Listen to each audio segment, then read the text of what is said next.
ನಮಸ್ಕಾರಗಳು. ಸ್ಮಿತಾಸ್ ಮ್ಯಾಜಿಕ್ ಹ್ಯಾಂಡ್ಸ್ಗೆ ನಿಮಗೆಲ್ಲರಿಗೂ ಸ್ವಾಗತ.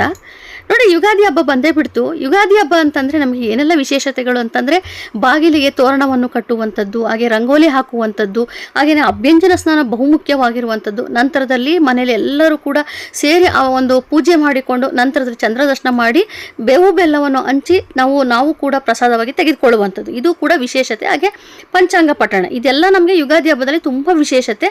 ಎಲ್ಲಕ್ಕಿಂತ ಹೆಚ್ಚಾಗಿ ಈ ಯುಗಾದಿ ಹಬ್ಬದಲ್ಲಿ ನೀವೇನೆಲ್ಲ ಒಳ್ಳೆ ಕೆಲಸ ಮಾಡ್ತೀರೋ ಅದು ದುಪ್ಪಟ್ಟು ಫಲ ಸಿಗುವಂಥದ್ದು. ಅಂದರೆ ಈಗ ನೀವು ದಾನ ಮಾಡ್ತೀರಿ ಅಂತಂದರೆ ನಿಮಗೆ ಅದ್ರ 2ರಷ್ಟು ನಿಮಗೆ ಒಳ್ಳೆಯದಾಗ್ತಾ ಬರ್ತದೆ. ಆ ರೀತಿಯಾಗಿ ನೀವೇನು ಒಳ್ಳೆ ಕೆಲಸ ಮಾಡ್ತೀರೋ ಅದು ನಿಮಗೆ ದುಪ್ಪಟ್ಟು ಫಲ ಸಿಗ್ತಾ ಹೋಗುತ್ತದೆ. ಇವತ್ತಿನ ಮಾಹಿತಿ ಏನಪ್ಪ ಅಂತಂದರೆ ಅಭ್ಯಂಜನ ಸ್ನಾನ. ನೋಡಿ, ಯಾವೆಲ್ಲ ಎಣ್ಣೆ ಉಪಯೋಗಿಸ್ಕೋಬೇಕು, ಸ್ನಾನದ ನೀರಿಗೆ ಏನೆಲ್ಲ ಮಿಕ್ಸ್ ಮಾಡ್ಕೋಬೇಕು, ಯಾವ ದಿಕ್ಕಿನಲ್ಲಿ ಕುಳಿತುಕೋಬೇಕು, ಈಗ ಸಾಕಷ್ಟು ಮಾಹಿತಿಗಳನ್ನ ಕೊಡ್ತಾ ಇದ್ದೇನೆ. ನೋಡಿ, ಅಭ್ಯಂಜನ ಸ್ನಾನ ಅನ್ನೋದು ತುಂಬ ಸಾಂಪ್ರದಾಯಿಕವಾಗಿ ನಾವು ಆಚರಣೆ ಮಾಡುವಂಥ ಪದ್ಧತಿ.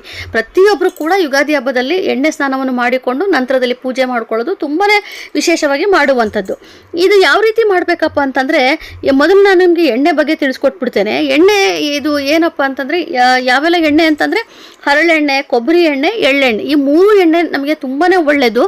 ಇದರಲ್ಲಿ ನಿಮಗೆ ಯಾವುದು ಒಂದು ಒಳ್ಳೆಯದಾಗುತ್ತೋ ಅಂದರೆ ನೀವು ದಿನನಿತ್ಯ ಯಾವುದನ್ನು ಉಪಯೋಗಿಸ್ಕೊಳ್ತೀರೋ ಅದೇ ಎಣ್ಣೆನ ಉಪಯೋಗಿಸ್ಕೋಬೋದು. ಹರಳೆಣ್ಣೆ ನಮ್ಮ ತಲೆಗೆ ನೆತ್ತಿಗೆ ತುಂಬಾ ತಂಪು, ಹಾಗಾಗಿ ಹರಳೆಣ್ಣೆ ಉಪಯೋಗಿಸ್ಕೋಬೇಕು. ಕೊಬ್ಬರಿ ಎಣ್ಣೆನೂ ಅಷ್ಟೇ ಒಳ್ಳೆಯದು, ಎಳ್ಳೆಣ್ಣೆನೂ ಅಷ್ಟೇ ತುಂಬಾ ಒಳ್ಳೆಯದು. ಈ 3 ಎಣ್ಣೆಯಲ್ಲಿ ನೀವು ಯಾವುದೇ ಎಣ್ಣೆ ಉಪಯೋಗಿಸ್ಕೊಳ್ಳಿ, ಅದ್ರ ಜೊತೆಲಿ ಸ್ವಲ್ಪ ಮಟ್ಟಿಗೆ ಆದರೂ ಶ್ರೀಗಂಧದ ಎಣ್ಣೆ ಹಾಕ್ಕೊಂಡು ನೀವು ಅದನ್ನು ದೇಹಕ್ಕೆಲ್ಲ ಹಚ್ಕೊಂಡು ತಲೆಗೂ ಹಚ್ಕೊಂಡು ಸ್ನಾನ ಮಾಡೋದ್ರಿಂದ ನಿಮಗೆ ತುಂಬಾ ಒಂದು ಒಳ್ಳೆಯ ಫಲ ಸಿಗುವಂಥದ್ದು. ಹಾಗೆಯೇ ಇದನ್ನು ಇನ್ನೊಂದೇನಪ್ಪ ಅಂತಂದರೆ, ನಾವು ಒಂದು ವೈಜ್ಞಾನಿಕವಾಗಿ ನೋಡೋದಾದರೆ ನಾವು ಈ ಥರ ಎಣ್ಣೆ ಹಚ್ಕೊಂಡು ಸ್ನಾನ ಮಾಡೋದ್ರಿಂದ, ಈಗ ಬೇಸಿಗೆ ಆಗಿರೋದ್ರಿಂದ ನಮ್ಮ ದೇಹಕ್ಕೂ ಕೂಡ ತಂಪು, ಅದರ ಜೊತೆಲಿ ನಮ್ಮ ದೇಹಕ್ಕೆ ಚೈತನ್ಯ ಕೊಡುವುದು ಅಲ್ಲದೇ ನಮ್ಮ ಕೂದಲಿಗೂ ಕೂಡ ಒಳ್ಳೆಯ ಬೆಳವಣಿಗೆ ಆಗ್ತಾ ಹೋಗುತ್ತದೆ. ಅದರ ಜೊತೆಲಿ ಮನಸ್ಸಿಗೂ ಕೂಡ ತುಂಬಾ ಶಾಂತಿ ಸಿಗ್ತಾ ಹೋಗುತ್ತದೆ. ಈಗ ನೋಡಿ, ಎಣ್ಣೆ ಹಚ್ಕೊಳ್ಳೋ ಸಂದರ್ಭ ಆಗಿರ್ಬೋದು, ಸ್ನಾನ ಮಾಡುವಂಥ ಸಂದರ್ಭ ಆಗಿರ್ಬೋದು, ಯಾವ ದಿಕ್ಕಿನಲ್ಲಿ ಕುಳಿತುಕೋಬೇಕು ಅಂತಂದರೆ ಆದಷ್ಟು ಪೂರ್ವ ದಿಕ್ಕನ್ನು ನೋಡುವ ರೀತಿಯಲ್ಲಿ ಮಣೆಯನ್ನು ಹಾಕಿ ಅಲ್ಲಿ ನೀವು ಕುಳಿತುಕೊಂಡು ಎಣ್ಣೆಯನ್ನು ಹಚ್ಚಬೇಕಾಗುತ್ತದೆ. ಯಾರಿಗೆ ನೀವು ಎಣ್ಣೆ ಹಚ್ತೀರೋ ಅವ್ರನ್ನ ಅಲ್ಲಿ ಆ ಒಂದು ಮಣೆ ಮೇಲೆ ಕೂರಿಸ್ಬಿಟ್ಟು ನೀವು ಎಣ್ಣೆ ಹಚ್ಚಬೇಕು. ಈಗ ಮನೆಯಲ್ಲಿ ಅಕ್ಕ ತಂಗಿಯರು ಇರ್ತಾರೆ, ಗಂಡು ಮಕ್ಕಳು ಅಂದರೆ ಅಣ್ಣ ತಮ್ಮಂದರು ಇರ್ತಾರೆ. ಹಾಗಾಗಿ ಅಕ್ಕ ತಂಗಿಯರ ಕೈಯಿಂದ ಗಂಡು ಮಕ್ಕಳಿಗೆ ಅಂದರೆ ಅಣ್ಣ ತಮ್ಮಂದರಿಗೆ ಎಣ್ಣೆ ಹಚ್ಚಿಸುವಂಥ ಸಂದರ್ಭದಲ್ಲಿ ಹೆಣ್ಮಕ್ಳು ಹೇಳ್ಕೊಂಡು, ಅಂದರೆ ಯಾವ ರೀತಿ ಅಂತಂದರೆ, ನಮ್ಮ ತವ್ರ ಮನೆ ಯಾವಾಗಲೂ ಕೂಡ ತಂಪಾಗಿರಲಿ, ನಮ್ಮ ಮನೆ ಸಮೃದ್ಧಿ ಆಗಿರಲಿ ಅಂತ ಕೇಳ್ಕೊಂಡು ಅಣ್ಣ ತಮ್ಮಂದರಿಗೆ ಎಣ್ಣೆ ಹಚ್ಚೋದ್ರಿಂದ ತುಂಬಾ ಒಳ್ಳೆಯದು. ಹಾಗೆ ತಾಯಿಗಿಂತ ತುಂಬ ದೊಡ್ಡ ದೇವರಿಲ್ಲ, ಒಳ್ಳೆ ಆಶೀರ್ವಾದ ಅಂತೂ ನಮಗೆ ಬೇರೆ ಎಲ್ಲೂ ಸಿಗೋ ಸಾಧ್ಯನೇ ಇಲ್ಲ.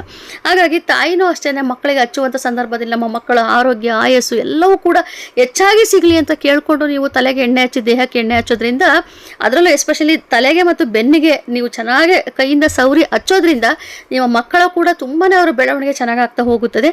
ಇದನ್ನು ಯಾರು ಕೂಡ ಮಿಸ್ ಮಾಡ್ಕೊಳ್ಳೋದಕ್ಕೆ ಹೋಗಬೇಡಿ. ಈಗ ನಂತರದಲ್ಲಿ ನೋಡಿ, ನಾವು ಸ್ನಾನ ಅಂತ ಬಂದಾಗ ಸ್ನಾನಕ್ಕೆ ಆದಷ್ಟು ಹೆಚ್ಚಿನ ಮಟ್ಟದಲ್ಲಿ ಬೇವಿನ ಸೊಪ್ಪನ್ನು ಉಪಯೋಗಿಸ್ಕೊಳ್ಳಿ. ಬೇವಿನ ಸೊಪ್ಪು ಒಂದು 2 ಕಾರಣಗಳು. ವೈಜ್ಞಾನಿಕವಾಗಿ ನೋಡೋದಾದ್ರೆ ತುಂಬಾ ತಂಪೋದು, ಅಂದರೆ ನಾವು ಈ ಒಂದು ಯುಗಾದಿ ಹಬ್ಬದಲ್ಲಿ ನಮಗೆ ಒಂಥರ ಸೆಕೆಗೆಲ್ಲ ಗುಳ್ಳೆಗಳು ಆಗುವಂಥದ್ದು, ಚರ್ಮದ ವ್ಯಾಧಿ ಏನೇ ಇದ್ರೂ ಕೂಡ ಎಲ್ಲವೂ ಕೂಡ ನಿವಾರಣೆ ಆಗ್ತಾ ಹೋಗುತ್ತದೆ. ಹಾಗೆಯೇ ನಮ್ಮಲ್ಲಿ ಏನಾದ್ರೂ ನಮ್ಮ ಮನೇಲಿ ಒಂದು ನೆಗೆಟಿವಿಟಿ ಹೆಚ್ಚಾಗಿತ್ತು ಅಂದರೆ ಅದು ಕೂಡ ನಿವಾರಣೆ ಮಾಡುವಂಥದ್ದು. ಇದು ತುಂಬಾ ವೈಜ್ಞಾನಿಕವಾಗಿಯೂ ಒಳ್ಳೆಯದು. ಹಾಗೆಯೇ ನಮ್ಮ ಒಂದು ಸಾಂಪ್ರದಾಯಿಕ ಪ್ರಕಾರ ಬೇವಿನ ಸೊಪ್ಪನ್ನು ಹಾಕಿಕೊಂಡು ಸ್ನಾನ ಮಾಡುವುದು ತುಂಬಾ ಒಳ್ಳೆಯದಾಗ್ತಾ ಬರ್ತದೆ. ಆಮೇಲೆ ಇನ್ನೊಂದು ಏನಪ್ಪ ಅಂದರೆ, ಬೇವಿನ ಸೊಪ್ಪಿನ ಜೊತೆಲಿ ಒಂದು ಚಿಟಿಕೆ ಅರಿಶಿಣವನ್ನು ಸಹ ಮಿಕ್ಸ್ ಮಾಡಿಕೊಂಡು ಸ್ನಾನವನ್ನು ಮಾಡ್ಕೊಳ್ಳಿ, ತುಂಬಾ ಒಳ್ಳೆಯದಾಗ್ತಾ ಬರ್ತದೆ. ಇಷ್ಟು ನಾನು ಈ ಒಂದು ಅಭ್ಯಂಜನ ಸ್ನಾನದಲ್ಲಿ ತಿಳಿಸ್ಕೊಡ್ಬೇಕಾಗಿರೋಂಥ ಮಾಹಿತಿ. ಎಲ್ಲರೂ ಕೂಡ ಯುಗಾದಿ ಹಬ್ಬ ಆಚರಣೆ ಮಾಡಿ, ಹಾಗೆ ಎಣ್ಣೆ ಸ್ನಾನ ಮಾಡಿದ ನಂತರದಲ್ಲಿ ಆದಷ್ಟು ಹೊಸ ಬಟ್ಟೆಯನ್ನು ಹಾಕಿಕೊಂಡು ಪೂಜೆಯನ್ನು ಮಾಡಿದರೆ ಇನ್ನೂ ಒಳ್ಳೆಯದು. ಹೊಸ ಬಟ್ಟೆ ಹಾಕಿಕೊಳ್ಳುವಂಥ ಸಂದರ್ಭದಲ್ಲಿ ಈಗ ಏನಾಗುತ್ತೆ ಅಂದರೆ, ನಾವು ಯುಗಾದಿ ಹಬ್ಬದ ಹಿಂದಿನ ದಿವಸ ಧಾನ್ಯಲಕ್ಷ್ಮಿ ಪೂಜೆ ಮಾಡಿರ್ತೇವೆ, ಆ ದೇವರ ಮುಂದೆ ಬಟ್ಟೆಯನ್ನು ಇಟ್ಟು ಪೂಜೆ ಮಾಡ್ಕೊಂಡಿರ್ತೇವೆ. ಹಾಗಾಗಿ ದೇವರ ಆಶೀರ್ವಾದ ಕೂಡ ನಮಗೆ ಸಿಕ್ಕಿರುತ್ತೆ. ಆ ಒಂದು ಹೊಸ ಬಟ್ಟೆನ ನೀವು ಪೂಜೆ ಮಾಡ್ಕೊಂಡು ನಮಸ್ಕಾರ ಮಾಡ್ಕೊಂಡು ಹಾಕ್ಕೊಳ್ಳಿ, ತುಂಬಾ ಒಳ್ಳೆಯದಾಗ್ತಾ ಬರ್ತದೆ. ಹೊಸ ಬಟ್ಟೆ ಇಲ್ಲದೆ ಇದ್ರೂ ಪರವಾಗಿಲ್ಲ, ಇರುವಂಥ ಬಟ್ಟೆನೇ ನಾವು ಸರಿಯಾದ ರೀತಿಯಲ್ಲಿ ಅದನ್ನು ಒಗೆದು ಒಣಗಿಸಿ ನಾವು ಅದನ್ನು ಹಾಕ್ಕೊಳ್ಳೋದು ಕೂಡ ಒಳ್ಳೆಯದೇನೆ.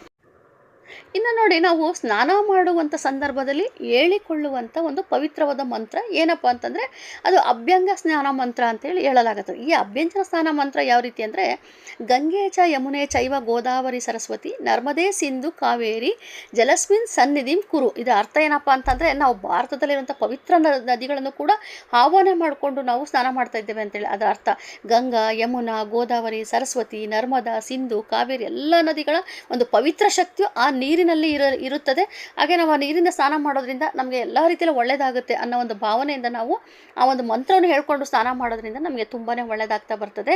ಎಲ್ಲರೂ ಕೂಡ ಆಚರಣೆ ಮಾಡಿ, ಎಲ್ಲರೂ ಕೂಡ ಒಳ್ಳೆಯದಾಗಲಿ, ವರ್ಷ ಪೂರ್ತಿ ಆರೋಗ್ಯ ಐಶ್ವರ್ಯ ಹೆಚ್ಚಾಗಿ ನಿಮಗೆ ಸಿಗಲಿ, ತುಂಬಾ ಒಳ್ಳೆಯದಾಗ್ತಾ ಬರ್ತದೆ. ಹಾಗೆಯೇ ಇವತ್ತಿನ ಒಂದು ವಿಡಿಯೋ ಮಾಹಿತಿ ನಿಮ್ಗೆ ಇಷ್ಟವಾಗಿದ್ದಲ್ಲಿ ದಯವಿಟ್ಟು ಆದಷ್ಟು ಶೇರ್ ಮಾಡಿ, ಹಾಗೆಯೇ ಲೈಕ್ ಮಾಡಿ, ಕಮೆಂಟ್ ಮಾಡಿ, ಹಾಗೆ ಸಬ್ಸ್ಕ್ರೈಬ್ ಮಾಡ್ಕೊಳ್ಳಿ. Thank you.